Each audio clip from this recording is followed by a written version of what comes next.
नमस्कार। राजस्थान की राजनीति इन दिनों पूरे उबाल पर है। खासकर उपचुनाव में प्रत्याशियों के नामों के ऐलान के बाद अनेकों विधानसभा सीटों पर बवंडर मचा हुआ है। इसमें सबसे हॉट सीट अलवर जिले की रामगढ़ विधानसभा सीट भी शामिल है, जहां से भाजपा ने सुखवंत सिंह को प्रत्याशी बना दिया है, जिसके बाद पिछले चुनाव में भाजपा के प्रत्याशी रहे जय आहूजा की बगावत सामने आ रही है। लगता है भाजपा की अब टिकट चयन को लेकर रीति नीति बदल गई है।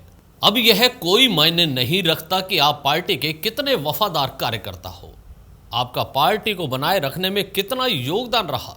पार्टी के बड़े नेताओं का टिकट चयन का आधार सर्वे बताया जाता है।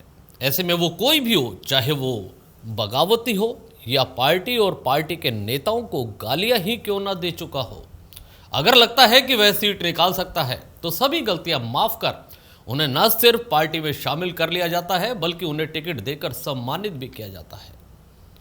ऐसा अलवर जिले में एक बार नहीं, दो बार नहीं, बल्कि तीन विधानसभाओं में देखा गया है, जहां बगावत के बाद भाजपा प्रत्याशी हारे और अगली बार उन्हीं को विधानसभा चुनाव में भाजपा ने अपना प्रत्याशी बना दिया। इनमें अगर बात करें थानागाजी विधानसभा की, जहां 2018 के विधानसभा चुनाव में हेम सिंह भड़ाना का टिकट काटकर डॉक्टर रोहिताश शर्मा को भाजपा ने प्रत्याशी बना दिया था, जिससे हेम सिंह भड़ाना ने बागी होकर निर्दलीय चुनाव लड़ा। इसमें वह करीब 25,000 वोट लेने में कामयाब रहे। भड़ाना चुनाव जीत तो नहीं पाए, लेकिन भाजपा का खेल जरूर बिगाड़ दिया और भाजपा प्रत्याशी डॉक्टर रोहिताश शर्मा तीसरे नंबर पर चले गए और निर्दलीय प्रत्याशी रहे कांति मीणा आसानी से चुनाव जीत गए थे। वहीं पार्टी ने 2023 के चुनाव में फिर भाजपा ने हेम सिंह भड़ाना को ही अपना प्रत्याशी बनाया। हालांकि वह ये चुनाव भी नहीं जीत पाए थे।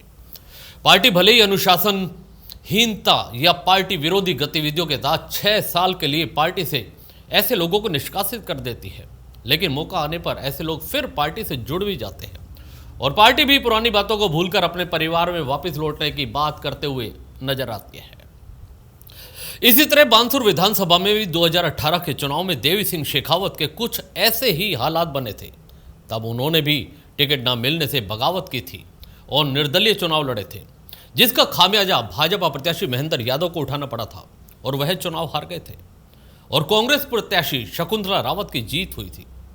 उसके बाद पार्टी ने उन्हीं को 2023 के चुनाव में फिर प्रत्याशी बनाया और वह जीतकर विधायक भी बन चुके हैं।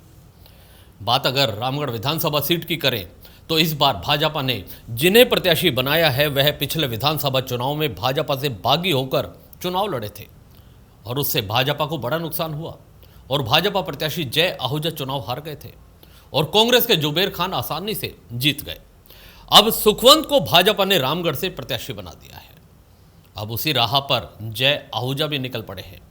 वह भी भाजपा से बागी होकर ताल ठोक रहे हैं। ऐसे में कुछ निष्ठावान कार्यकर्ता भी हैं जो हर बार टिकट के आस में बैठे होते हैं और टिकट नहीं मिलने पर वह बगावत नहीं कर पाते हैं। लेकिन पार्टी की यह परिपाटी ऐसे कार्यकर्ताओं को भी कुछ ऐसे ही कदम उठाने के लिए मजबूर कर रही है। इस रिपोर्ट में इतना ही। दीजिए इजाजत। नमस्कार। चैनल को भी सब्सक्राइब करना ना भूलिएगा। धन्यवाद।